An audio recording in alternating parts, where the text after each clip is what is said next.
Donc, content d'être avec vous autres ce matin. Puis, effectivement, là, depuis que j'ai pris la décision de prendre ma retraite, ben, là, je mets ça devant le Seigneur, ce qu'il veut pour moi. Là. Fait que, cette semaine, je rencontre, prier là-dessus, Serge Côté, Publication chrétienne. Je fais déjà des livres audio, Publication chrétienne. Mais il y avait peut-être des projets pour moi aussi. Puis, il y a aussi Grace to You Canada que je suis impliqué là-dessus. Là. J'ai une réunion à Montréal jeudi. Donc, à travers ça, ben, je veux de plus en plus prêcher aussi là, à grand-mère. Puis, si je peux venir plus souvent là-dessus, ben, ça serait tant mieux. Si on peut faire plus de messages dans l'année. Écoutez, hier, justement, on regardait les petites cocottes à Michael, parce que pour la fête d'Alexandra, il l'a amené à Québec au resto avec des amis, puis tout ça. Puis, je sais pas si vous connaissez ça, ce restaurant-là à Québec, puis je pense qu'il y en a à Montréal, le Sixième Sens. Ça, c'est un restaurant où tu manges dans l'obscurité. Ah, je pensais que ça s'appelait dans le noir. Il y en a un qui s'appelle Complètement dans le noir, ouais, mais c'est ça, c'est vraiment comme dans le noir, puis t'es servi par des aveugles. Fait que c'est quand même. Puis, écoutez, tu vois pas ce que tu manges. C'est vraiment. La seule affaire, tu retrouves la vue quand tu vois la facture. Hein? Mais en tout cas, tout ça pour dire, quand ils sont venus chez nous, j'avais un ami qui disait, ça c'était le fun, mais je pense pas y retourner. Mais, parce que tu sais, 2 ans dans l'obscurité, manger sans voir ce que tu manges, c'est une chose. Mais imaginez quand tu es toujours aveugle, quand tu ne vois jamais rien, comment ça doit être pénible. Puis, c'est pour ça que le titre du message, ce matin, cet après-midi, si ça fonctionne, puis mercredi, c'est les yeux pour voir. Pourquoi ce titre-là? C'était le titre de la prédication que j'ai entendue en mars dernier quand je suis allé en Californie pour la conférence, j'appelle ça des Chapel Conference, mais en fond, j'appelle ça souvent la conférence de MacArthur parce que c'est à l'église de MacArthur qui est là. Puis parmi la vingtaine de prédications qu'on entend dans la semaine, normalement, j'ai vécu l'expérience sur place, c'est quand même assez exigeant à tous les niveaux. Donc, parmi la vingtaine de prédications que j'ai entendues durant la semaine, c'est celle du prédicateur Nathan Business que j'ai apprécié le plus. Puis c'était le message des yeux pour voir. Puis c'est pour ça que je le partage. Je l'ai partagé à la grand-mère, je le fais ailleurs pour Ogawa, c'est tout ça. Puis je le fais là-dessus avec vous autres. Puis dans le fond, le message débute par l'histoire de 2 hommes aveugles. Le premier est devenu aveugle seulement à la fin de sa vie. Puis le second est né aveugle. Mais les deux fournissent une illustration frappante de la cécité spirituelle, de l'aveuglement spirituel. Le premier de ces 2 hommes est né il y a près de 300 ans en Angleterre, en 1725. Sa mère est décédée alors qu'il était un jeune garçon. Puis à l'âge de 11 ans, il s'est joint à son père qui travaillait comme marin. Puis le jeune homme a passé ses années d'adolescence en grandissant sur les bateaux à voile, où il a appris à agir et à parler comme font les marins. C'est-à-dire qu'il a appris assez vite à parler comme les autres. En fait, il a tellement bien appris le style de vie qu'il s'est bâti une réputation d'avoir un langage particulièrement grossier, même pour un marin. Même les marins trouvaient qu'il était grave, la façon qu'il parlait. Au début de sa vie adulte, il fut enrôlé dans la marine britannique pour devenir officier jusqu'à ce qu'il soit prêt à déserter. Comme résultat, il a perdu son rang. À partir de là, il a été transféré sur un bateau qui transportait des esclaves. Il n'était pas capable de s'entendre avec l'équipage, ils l'ont tellement haï qu'ils l'ont laissé derrière en Afrique de l'Ouest, où il s'est retrouvé dans les travaux forcés pour une période de 3 ans.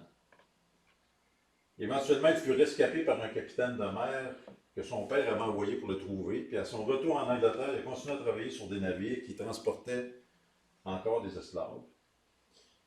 C'est un choix d'ailleurs qu'il regrettera profondément plus tard que d'avoir participé au marché d'esclaves. Mais quand on considère la vie de cet homme, particulièrement cette période de sa vie, c'est difficile d'imaginer un exemple plus clair de quelqu'un qui exposait la cécité spirituelle et l'incrédulité. C'est un marin immoral, indiscipliné, grossier, qui a gagné sa vie à travers les horreurs du trafic humain. Pourtant, Dieu, dans sa grâce, a ouvert les yeux de cet homme à la vérité. Puis ce processus a commencé quand son navire a été pris dans une grosse tempête sur la côte d'Irlande. Puis là, il était sûr qu'il allait mourir. Dans sa panique, il a crié à Dieu pour sa miséricorde, puis de façon inattendue, il a survécu. Même si ça l'avait motivé à mettre de l'ordre dans ses affaires, ça ne l'avait pas encore amené à la place où il a pleinement compris ce que voulait dire suivre Jésus-Christ. Il n'a pas complètement saisi les implications de l'Évangile. Cette compréhension est venue plus tard, alors qu'il étudiait la parole de Dieu, qui se conformait à ses enseignements. Autour de 1754, il n'avait pas encore 30 ans quand il a souffert d'un AVC sévère qui l'a forcé à quitter sa carrière de marin.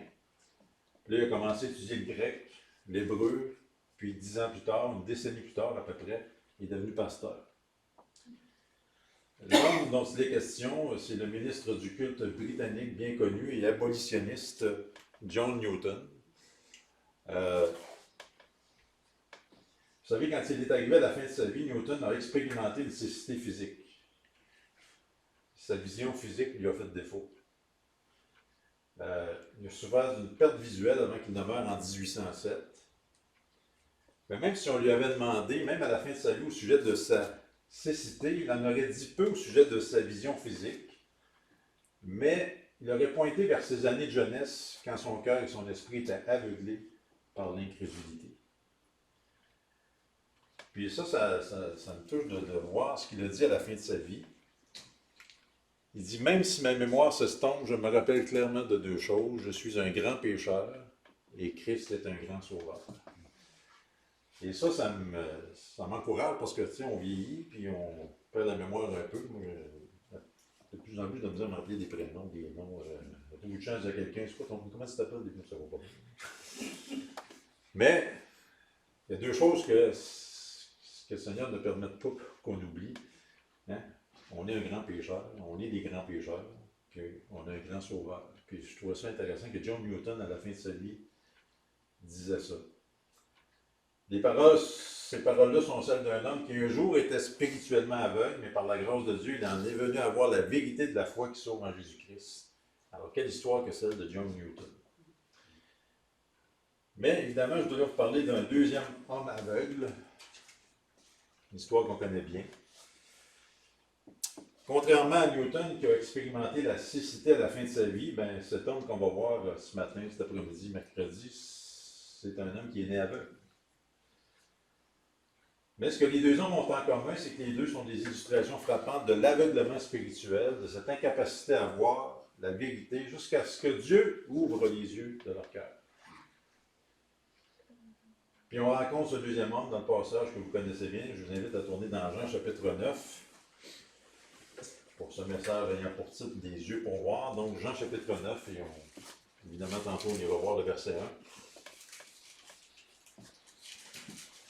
1. Et quand on parle des yeux pour voir, c'est une phrase qui est utilisée à travers les Écritures comme un reproche à ceux qui peuvent voir physiquement, mais qui pourtant restent aveugles à la vérité. Ah, les gens ont des yeux pour voir au sens physique, mais ils ne perçoivent pas ce qui est le plus important. Sans tourner, Jérémie 5, 21, le Seigneur condamne l'incrédulité de Judas avec ses paroles, et je le cite, « Écoutez pourtant ceci, peuple insensé et sans intelligence, qui avait des yeux et ne voyait pas, qui avait des oreilles, n'entendez pas. » Dieu a donné un avertissement similaire au prophète Ézéchiel, toujours sans tourner dans Ézéchiel 12, 2. « Tu demeures au milieu d'une maison rebelle, ils ont des yeux pour voir, puis ils ne voient pas. Ils ont des oreilles pour entendre, ils n'entendent pas. » Puis des siècles plus tard, notre Seigneur lui-même a exprimé ces mêmes sentiments en expliquant pourquoi il enseignait en parabole. Toujours sans tourner dans Matthieu 13, 15, le Seigneur va citer le prophète Ésaïe pour justifier pourquoi il parlait en parabole. C'est car le cœur de ce peuple s'est épaissi, ils ont ouï dur de leurs oreilles, ils ont fermé leurs yeux de peur qu'ils ne voient des yeux. Même Paul aussi va citer le même passage d'Ésaïe, dans Acte 28, 27. Puis dans Romains 11, 8, avec une idée similaire, Paul cite Deutéronome pour dire ceci, Dieu leur a donné un esprit d'étourdissement, des yeux pour ne point voir, et des oreilles pour ne point entendre jusqu'au jour d'aujourd'hui. Donc, autant d'exemples qui illustrent le fait que l'Écriture utilise la cécité, l'aveuglement comme une illustration, une métaphore pour l'incrédulité. Il y en a plusieurs dans notre société aujourd'hui qui voient le monde physique autour d'eux, Et pourtant, ils ne perçoivent pas la réalité spirituelle. Ils ont des yeux pour voir, mais ils ne voient pas. Et cette même chose était vraie du temps de Jésus. Regardez, on n'est pas loin dans Jean 8, 12. Si on tourne une page ou si vous flippez votre téléphone, comme on dit. Dans Jean 8, 12, Jésus va dire ceci. Jésus donc leur parlant encore, disant, moi, je suis la lumière du monde. Celui qui me suit ne marchera point dans les ténèbres, mais il aura la lumière de la vie. Et même si le Seigneur a déclaré qu'il est la lumière de la vie, la lumière du monde, plusieurs de ceux qui ont entendu ces paroles-là ont endurci leur cœur dans l'incrédulité. D'ailleurs, à la fin du chapitre 8, les leaders religieux veulent mettre à mort Jésus, imaginez. Ils se présentent comme étant « Je suis la lumière du monde. Hein? Celui qui me suit ne marchera pas dans les ténèbres. Il aura la lumière de la vie. » Non, ce qu'ils font, ils rejettent cette lumière-là. Puis même, ils veulent tuer le Seigneur. Et donc, quand on arrive au chapitre 9, ben, c'est une illustration saisissante, de ce que Jésus vient de dire dans Jean 8, 12. Qu'il est la lumière du monde. C'est intéressant qu'il déclare qu'il est la lumière du monde dans le chapitre 8, chapitre 9, il va guérir un aveugle de nuit. Et pourtant, il y a beau être la lumière du monde, il y en a plusieurs qui le rejettent parce qu'ils sont aveuglés dans leur incrédulité. Alors qu'on va lire, on va passer à travers, aujourd'hui puis mercredi du roulant, on va passer à travers du chapitre 9, tout en passant à travers du texte, ben, ça va se déployer en 7 scènes différentes. Puis alors qu'on va passer d'une scène à l'autre, on verra le contraste frappant entre la cécité spirituelle et la vue spirituelle. Et donc, on va rechercher tout le long de ce texte ceux qui ont des yeux pour voir. Et donc, la première scène se déroule du verset 1 à 7 et on l'intitule ce point-là, c'est la condition de l'homme aveugle. Et on va lire les versets 1 à 7. Lui, dans la version d'Arby, Jean chapitre 9, verset 1. Et comme il passait, il étant Jésus, il vit un homme aveugle dès sa naissance. Et ses disciples interrogèrent, disant, Rabbi, qui a péché, celui-ci ou ses parents, pour qu'il soit né aveugle? Verset 3, Jésus répondit, ni celui-ci n'a péché, ni ses parents, mais c'est afin que les œuvres de Dieu soient manifestées en lui. Il me faut faire les œuvres de celui qui m'a envoyé, tandis qu'il est jour. La nuit vient à laquelle personne ne peut travailler. Verset 5, pendant que je suis dans le monde, je suis la lumière du monde. Hein? Il va répéter ce qu'il vient de dire dans Jean 8, 12. Verset 6. Ayant dit ces choses, il cracha en terre, fit de la boue de son crachat, il mit la boue comme un onguent sur ses yeux, à l'aveugle, et il lui dit, va et lave-toi au réservoir de Siloé, ce qui est interprété envoyé. Il s'en alla donc et se lava, et revint voyant. La condition de l'homme aveugle. Et en considérant la condition de cet homme, ça nous donne une illustration saisissante de notre propre condition, nous autres. Ayant déjà été aveugle, présumant que vous êtes maintenant les enfants de Dieu, présumant que maintenant vous avez la vie éternelle et la vue spirituelle. Mais on était comme ça avant. Et donc, quand on lit les versets 1 à 2, 1 et 2, on voit la condition de cet homme aveugle. Évidemment, il nous est dit dès le premier verset que c'est un aveugle de naissance. Donc, on voit que c'est quelqu'un qui est physiquement handicapé, qui n'a jamais vu une seule chose dans toute sa vie. Hey, tu viens au monde, tu vois rien. Puis on apprend aussi à travers les premiers versets du chapitre 9 que non seulement il est handicapé, mais il est méprisé aussi. Méprisé socialement. Ajoutant l'insulte à l'injure, les disciples présumaient même qu'il devait être sous un jugement divin. C'est pour ça qu'ils disaient, les disciples interrogèrent le Seigneur, hey, coudonc, pour qu'il soit né aveugle, c'est lui qui a péché ou c'est ses parents? Donc, il présumait qu'il était sous un jugement divin. Alors, handicapé, méprisé. D'ailleurs, c'était la pensée juive du temps que tout genre d'infirmité physique devait être le résultat d'un péché personnel. Hein? Si tu étais malade, c'est à cause que tu avais un péché dans ta vie. Ou peut-être à cause de tes parents qui étaient dans le péché. Puis le verset 8, on ne l'a pas lu, mais il nous apprend un troisième détail au sujet de cet homme. Regardez quand on voit verset 8. Les voisins donc et ceux qui l'ayant vu auparavant savaient qu'il était mendiant. Donc, handicapé, méprisé, puis aussi financièrement démuni. Écoutez, il est aveugle, il n'y a pas de bien-être social dans ce temps-là. Il est forcé de mendier pour vivre. Imaginez quelle vie misérable. Tu vois rien. Tu es méprisé par ceux qui sont autour de toi. Il a péché, ou bien ses parents ont péché. Puis en plus, tu es pogné pour mendier toute ta vie. Dépendant des autres toute ta vie. Alors, c'est une condition désespérée, handicapée, méprisée, démunie. Mais, c'est fantastique le texte, arrive le Seigneur dans le décor. Wow. Même si la condition de cet homme a été traitée avec mépris par les disciples, et même les disciples le méprisaient. Ouais, c'est qui a péché? Non, le Seigneur, lui, il se présente avec sa compassion. On en a parlé au pas du Seigneur, sa miséricorde. Il va rencontrer la compassion du Seigneur. Hein, verset 3, hein, Jésus lui répond, c'est pas qu'il a péché, c'est pas parce que ses parents ont péché. Non, c'est afin que les œuvres de Dieu soient manifestées en lui. Alors, le Seigneur met ça au clair tout de suite. Méprisez-les pas. Condamnez-les pas. Il n'est pas aveugle à cause de sa faute, ni la faute de ses parents.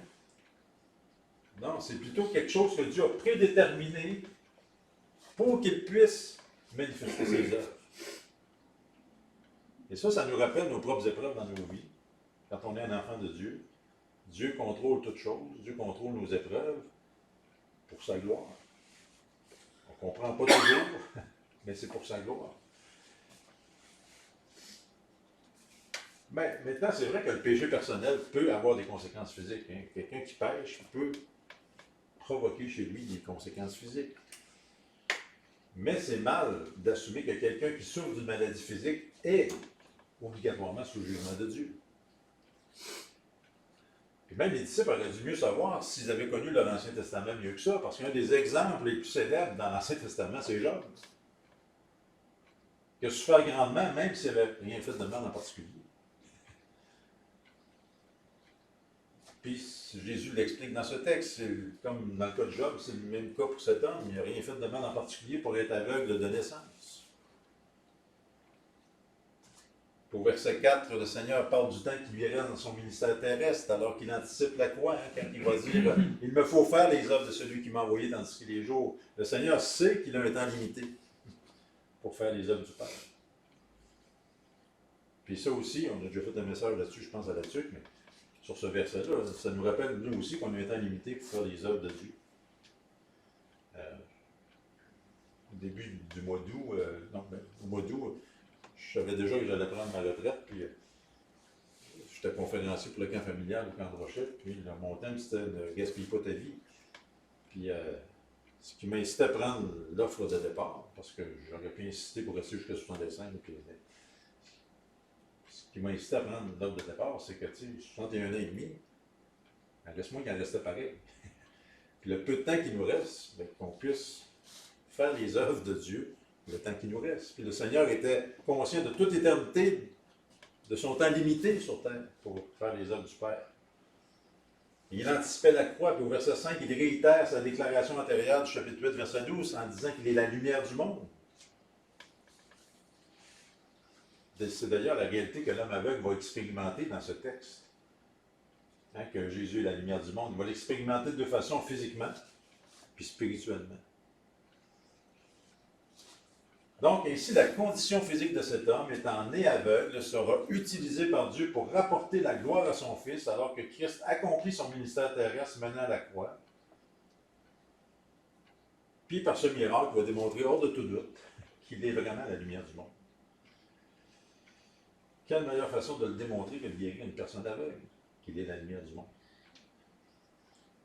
Donc la scène continue au verset 6.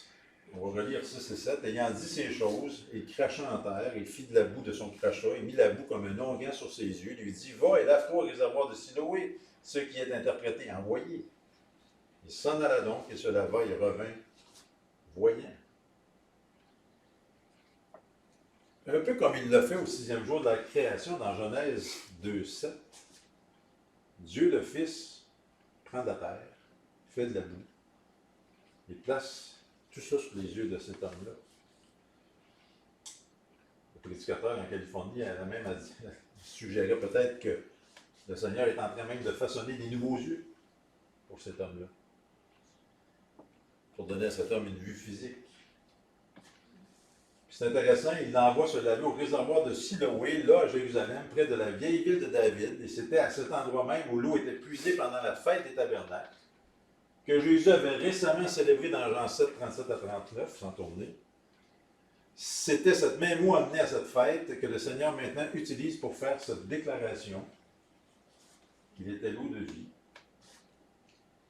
Donc ici, dans Jean 9, la lumière du monde enseigne ce cher homme d'aller au réservoir de Siloé, de se laver dans la même eau qui symbolise que Jésus est non seulement la lumière du monde, mais aussi l'eau de vie. Alors, c'est pas un hasard qu'il l'envoie au réservoir de Siloé. Et le verset 7 se termine simplement comme ceci. Il revint voyant. Oh. Quel miracle! Étant instruit de la sorte par le Seigneur, l'homme obéit, son obéissance fut récompensée. Écoutez, ici, puis là, mettons-nous dans la peau de cet homme aveugle de naissance. Il y a quelqu'un qui est en train de mettre de la boue de ses yeux, puis qui dit, va te laver. Tu sais, il aurait pu dire, c'est pas la niaiserie, là, tu sais. Ça n'a pas de bon sens. Mais s'il avait dit ça, s'il avait pensé ça, il serait encore aveugle. S'il n'avait pas obéi au Seigneur, il serait encore aveugle. Je pense à l'Évangile qu'on présente en 2023, hein? Christ crucifié pour nos péchés. Comment ça paraît une folie pour ceux qui périssent, en disant 1 Corinthiens. Et pour nous qui sommes sauvés, c'est la puissance de Dieu, la croix, mais tu sais, pour plusieurs, il faut faire quelque chose pour être sauvé. Il faut faire quelque chose pour aller au ciel. Tout simplement, il y en a qui sont même plus intéressés de savoir ce qui va se passer après la mort. Mais il en demeure pour moi que l'Évangile, hein, si on n'obéit pas, si on ne regarde pas la croix, hein, c'est simplement regarder la croix. Ça prend que ça pour être sauvé, c'est la foi. Mais pour ceux qui disent que c'est niaiseux, tout ça, mais il reste aveugle. Et donc l'homme, s'il n'avait pas obéi, il serait encore aveugle.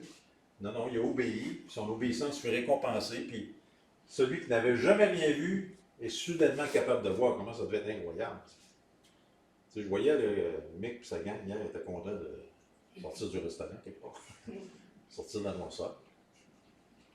Tu sais, on aime, puis Daniel partageait ça, hein, comme on aime ça le matin, la clarté, puis la lumière, puis la création. Comment? C'est fantastique, hein? Moi, j'ai des nouvelles lunettes, puis ça faisait 6-7 ans, je n'avais pas posé d'examen de la vue, puis là, je voyais quand j'ai mis mes lunettes, wow, c'est vrai que j'étais dû. Là, je vois ceux qui dorment présentement. Mais ce que je veux dire, c'est que vraiment, tu sais, puis ceux qui se font faire des cataractes, des opérations des cataractes, ça améliore la vue. Quand on améliore notre vue, wow, ça fait du bien. Imaginez cet homme aveugle, né, tout à coup voit. Alors, quelle façon de confirmer par ce miracle que notre Seigneur est ce qu'il affirme être, soit le Fils de Dieu, le Créateur, c'est rien que le Créateur qui peut faire des nouveaux yeux comme ça. Il est la lumière du monde, l'eau de vie, le Messie qui fait les œuvres du Père. Quelle belle démonstration de tout ça. Alors, on peut demander à ce point, alors qu'on évalue cette première scène de l'histoire, est-ce que cet homme a des yeux pour voir? La réponse au début du chapitre est évidemment non, puisqu'il est aveugle. Mais au rendu au verset 7, on voit qu'il a une vue physique. Mais il lui reste encore une vue spirituelle à venir. Le Seigneur lui a donné des yeux pour voir à ce point dans l'histoire. Il ne voit que physiquement, mais bientôt, plus loin, il va voir spirituellement. Donc, on se transporte vers la deuxième scène de l'histoire. Donc, la première scène des versets 1 à 7, c'est la condition de l'homme. La deuxième scène, c'est la confusion des voisins. La confusion des voisins. On va lire les versets 8 à 12. Alors là, l'homme est guéri, l'homme voit. Tout à coup, on arrive au verset 8. Les voisins donc, et ceux qui, l'ayant vu auparavant, savaient qu'il était mendiant, dirent, n'est-ce pas celui qui était assis qui mendiait? Verset 9. Quelques-uns disaient, c'est lui. D'autres disaient, non, mais il y ressemble. Le verset 10, lui, il dit, non, c'est moi-même. Il lui dit au verset 10, comment ont été ouverts tes yeux? Il répond, il dit, un homme appelé Jésus fit de la boue, voyez mes yeux, me dit, va à Siloé, lave-toi. Je m'en suis allé, je me suis lavé, j'ai vu. Ils lui dirent donc, où est cet homme? Et l'aveugle-né, maintenant guéri, dit, je ne sais pas. Donc, dans cette scène, on rencontre les voisins de cet homme. Tu sais, tantôt, on va aller dîner généreusement chez mon frère et ma soeur. Il y a des voisins autour. On a tous des voisins. On a tous des voisins autour de nous autres, à moins de vraiment rester dans le fin fond des bois et tout ça. Mais cet homme-là, aveugle, avait des voisins. Et les voisins de cet homme ont passé devant lui jour après jour. Probablement pour toute sa vie. Il le voyait là sur le bord du chemin en train de mendier. Incapable de voir, qui mendiait pour vivre. Puis comme les disciples, on peut présumer assurément que cet homme était sous le jugement de Dieu. Aussi les voisins étaient dans la même culture juive, puis fort probablement ils le méprisaient autant que les disciples le méprisaient tantôt. Les voisins devaient dire, juste tout bon pour lui, il a péché, ses parents ont péché. Donc, ces voisins-là, qui étaient dans l'entourage de cet homme né aveugle, le voyaient jour après jour, en train de mendier, puis sûrement le regardaient avec mépris, puis indifférence. Puis là, un jour, de façon inattendue, vous voyez le gars, il les arrive en pleine face, il voit. Oui. C'est là que je parle de confusion des voisins, parce que certains ont même questionné si c'était le même gars. Hein, c'est ça qu'on voit là. Il y en a qui dit, verset 9 à la fin, non, c'est pas lui, mais il ressemble. C'est même plus sûr que c'était lui. C'est tellement que. Rien d'autre. Donc, comme les voisins stéréotypes qu'on vit dans nos entourages, ils ont exposé un mélange à la fois de confusion et de curiosité. Hein, parfois, nous autres même, des fois, peut-être à la retraite, on aura plus de temps pour checker ça encore plus, de fouiner des autres. Tu sais, des fois, tu dis, moi, le voisin, dans quelques jours, je ne vois pas son auto chez eux. Dans ça arrive dans la rue. Donc, il y a une curiosité de voisinage. Alors, ces voisins-là ne sont pas différents. Ils veulent savoir ce qui se passe avec cet homme-là. Ils n'ont pas le portrait complet. Comme je le disais tantôt, verset 9, certains l'ont reconnu, d'autres n'étaient pas certains que c'était lui. Et quand il a insisté qu'il était vraiment ce même homme aveugle, là, au verset 10, il dit, à la fin du verset 9, il dit, non, c'est moi.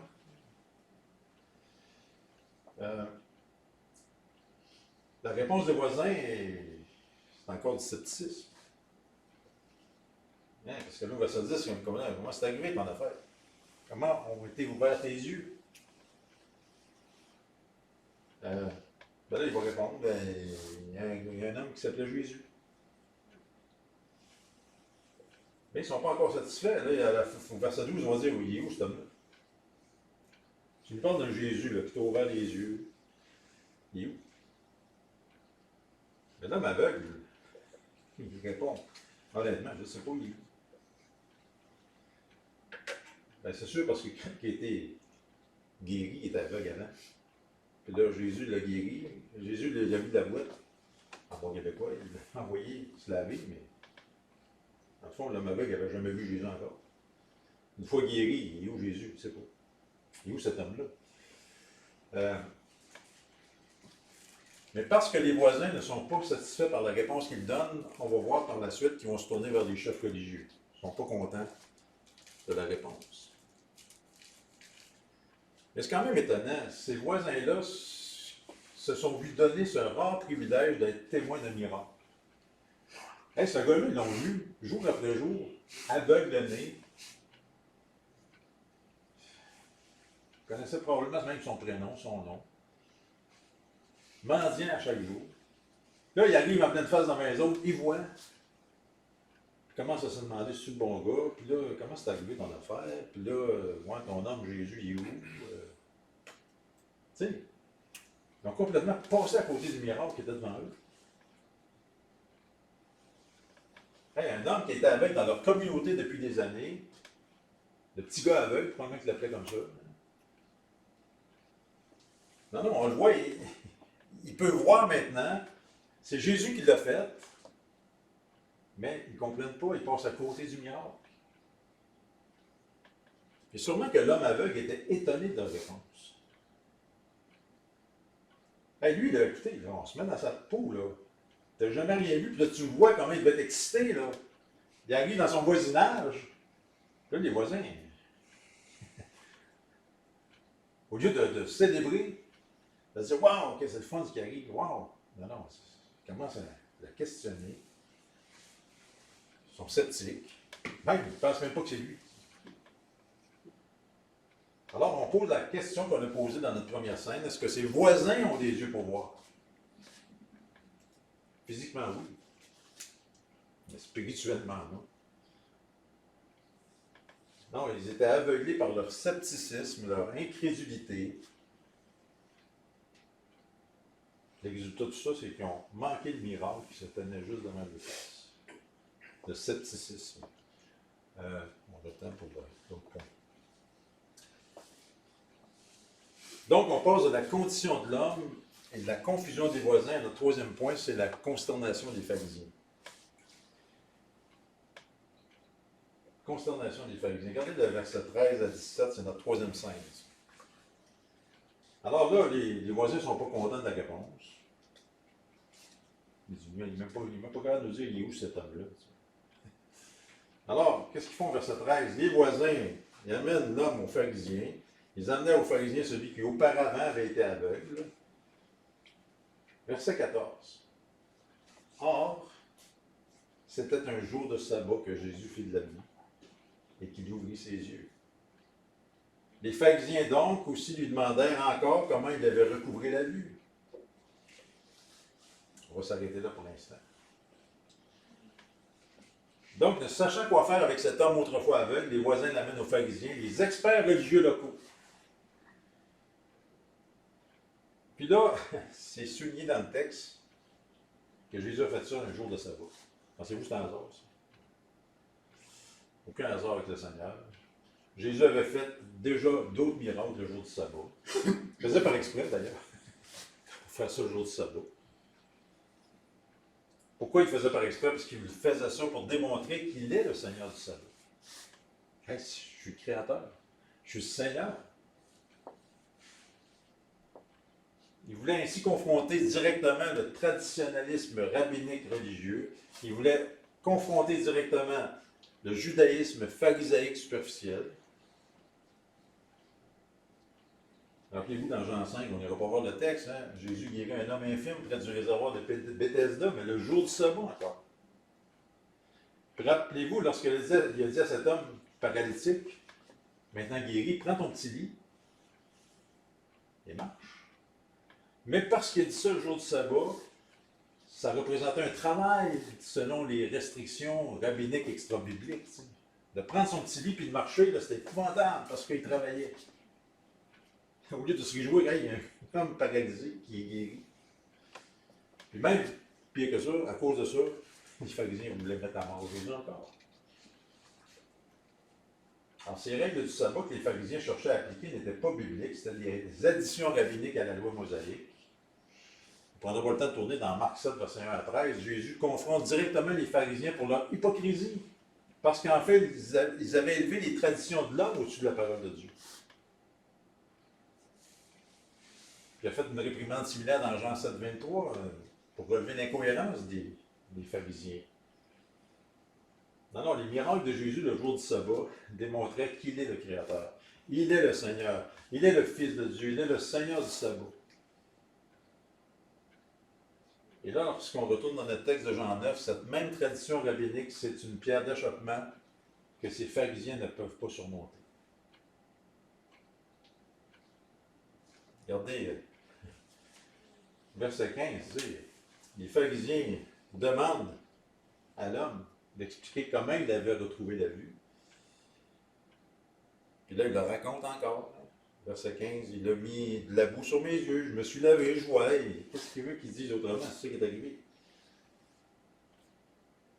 Une fois qu'il répond ça, verset 16, quelques-uns donc d'entre les pharisiens dirent, cet homme, en parlant de Jésus, n'est pas de Dieu parce qu'il ne garde pas le sabbat. Mais d'autres pharisiens disaient, comment un homme pécheur peut-il faire de tels miracles? Et il y avait de la division entre eux. Il y avait de la division entre eux.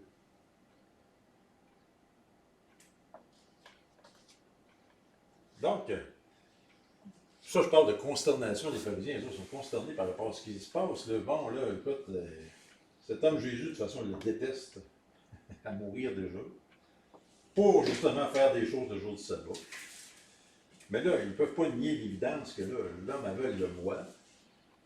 Mais d'un autre côté, comment quelqu'un venant supposément de Dieu fait-il des choses contraires au sabbat, alors que c'est pas contraire au sabbat, contraire à la loi et les autres, mais qu'en même temps, il guérit effectivement des gens.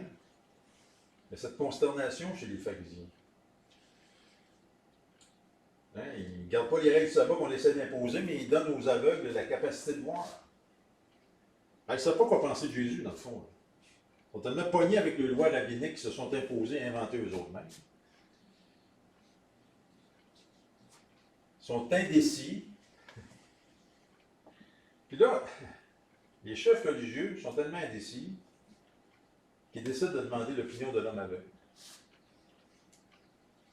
Puis là, l'homme aveugle, on va le voir, ne comprend pas encore pleinement la réalité de tout ce qui est Jésus, mais il en savait assez pour savoir que Jésus venait de Dieu. Regardez le verset 17, il y a cette division au verset 16 entre les pharisiens. Alors, au verset 17, ils disent encore à l'aveugle, toi là, que dis-tu de lui sur ce qu'il t'a ouvert les yeux? Parce que nous autres, en sous-entendant, on ne sait pas quoi penser de Jésus. Mais regardez la réponse à la fin du verset 17. L'aveugle né maintenant guéri doit dire, c'est un prophète. Et au début, il sait qu'il s'appelle Jésus, maintenant il sait que c'est un prophète. Alors, ce n'est pas un portrait complet de qui est Jésus-Christ, parce qu'on sait qu'il est beaucoup plus qu'un prophète. Mais on s'entend-tu que la réponse de cet homme est de loin meilleure que les supposés religieux. Il ne savait même pas quoi penser de Jésus. Au moins, lui, il chemine vers la bonne réponse. Alors, on peut poser la question de cette scène, notre troisième scène dans ce drame qui se déroule. Est-ce que ces pharisiens-là ont des yeux pour voir? La réponse, c'est la même que les voisins. Oui, physiquement, ils ont des yeux pour voir, mais spirituellement, pas pantoute. Maintenant, les voisins étaient aveuglés par leur scepticisme. Les pharisiens étaient aveuglés par leur tradition religieuse. Puis je vais terminer là-dessus avant qu'on aille dîner. C'est les mêmes raisons, deux mêmes raisons pour lesquelles les gens viennent pas au Seigneur en 2023. Le scepticisme. Hein? La Bible, moi c'est vrai la Bible. Moi non, moi c'est un créateur. On a mieux croire à une folie du Big Bang, 0 fois 0 égale tout, comme si c'était... Si on croit à ça, des milliards d'années, puis... Ah, mais ça, la Bible, c'est un vieux livre. Le scepticisme. Prêche l'évangile à quelqu'un. Ou faisons des devines d'espoir, ou quoi que ce soit, témoignons personnellement à quelqu'un, ou nos propres enfants qui ne sont pas encore sauvés, c'est du scepticisme, hein, voyons là. C'est la même raison que les voisins. Puis, il y en a d'autres que sont tellement rattachés à leur tradition religieuse ou à leur philosophie de toutes sortes qu'ils ne veulent pas tourner vers Christ. Tu sais, pas longtemps, je n'ai pas entendu ça, moi, mais il y en a combien de fois, ils ont dit, ah, je ne veux pas lâcher ma religion, on ne pratique plus, ça fait 100 ans. Tu sais, il ne veut pas lâcher une religion qu'il ne pratique même plus. Mais il ne veut pas changer de religion. Ah, puis là, non, ça c'est bon pour toi, puis le relativisme, puis bon, la philosophie du monde, puis tu sais, ça m'a frappé en écoutant ce message en Californie, puis en le reprêchant, comment le scepticisme des voisins, c'est une des raisons qui empêche les gens de venir au Seigneur en 2023, le scepticisme, être sceptique. Puis cette tradition, c'est attaché des traditions des hommes qui empêchent les gens de venir au Seigneur. Hein? Ou des philosophies de ce monde. Je vais vous montrer tout de suite le prochain point, parce qu'on va le faire sans PowerPoint après-midi de toute façon, ça, j'ai aucun problème. Mais le prochain point, ça va être la couardise de ses parents. Est-ce que ça veut dire couardise? Ça, t'es fort. Vas-y, on travaille la ville là-dessus. C'est parfait. C'est fort, c'est fort, c'est fort. La couardise, ben, je dis ça parce que je ne savais même pas c'était quoi. Je cherchais un mot qui a un 6. Je le fais comme M. Barnet à l'époque. C'est. Bon, fait que là, j'ai trouvé couardise, je voulais dire lâcheté. Fait que, tu sais, peureux, lâcheté. Donc, après-midi, dans votre cours, M. Bragan, on va voir ensemble la couardise des parents, la lâcheté des parents. Puis on verra ça dans les versets suivants. On va prier. Seigneur, merci pour ce texte vraiment touchant de cet aveugle-né. On connaît cette histoire, ça fait longtemps, mais Père, de prendre du temps, verset par verset, de voir les principes qui en découlent, de voir ta miséricorde, parce que la condition de cet homme aveugle illustre notre condition lorsqu'on vient au monde sur cette terre, on vient au monde aveugle spirituellement. Et Père, sans ton intervention dans notre vie, on resterait encore aveugle, on serait encore aveugle. Mais un jour, tu as passé dans la vie de cet homme et il a été guéri, non seulement physiquement, mais spirituellement. On le verra plus tard. Mais merci Seigneur d'être passé dans notre vie, d'avoir ouvert les yeux de notre cœur un jour, parce que sans toi, on n'aurait pas pu rien voir. Sans ton intervention, sans ton toucher. Puis Père, on veut Seigneur te remercier pour ta miséricorde, mais on veut se rappeler d'où on était, qui on était, les aveugles spirituels. Puis Père, combien encore ce texte nous rappelle les raisons, les mauvaises raisons que les gens donnent pour ne pas venir à toi en 2023, c'est être sceptique, mettre en doute la parole de Dieu, ta parole, mettre en doute ton existence, mettre en doute ce que Jésus a fait à la croix, mettre en doute ce qu'il est, le Fils de Dieu, fait homme. Ou encore, comme on l'a vu avec les pharisiens, c'est être rattaché aux traditions humaines, traditions religieuses, puis encore aujourd'hui, les gens refusent de venir à toi à cause de ça, entre autres. Tu veux être rattaché à leur philosophie personnelle, à la philosophie des hommes. Père, ta parole est extraordinaire parce qu'elle est d'actualité en 2023 encore. Parce que la solution reste la même, c'est Jésus-Christ. Pour nous ouvrir les yeux, lui, il est la lumière du monde. Combien c'est bon de voir qu'il l'a déclaré dans Jean 8 et qu'il l'a démontré dans Jean 9. Puis on te demande de nous bénir pour ce dîner qu'on aura ensemble, ce bon temps entre frères et sœurs, la suite cet après-midi. Et on te demande donc Jésus-Christ pour ta gloire. Amen. Amen.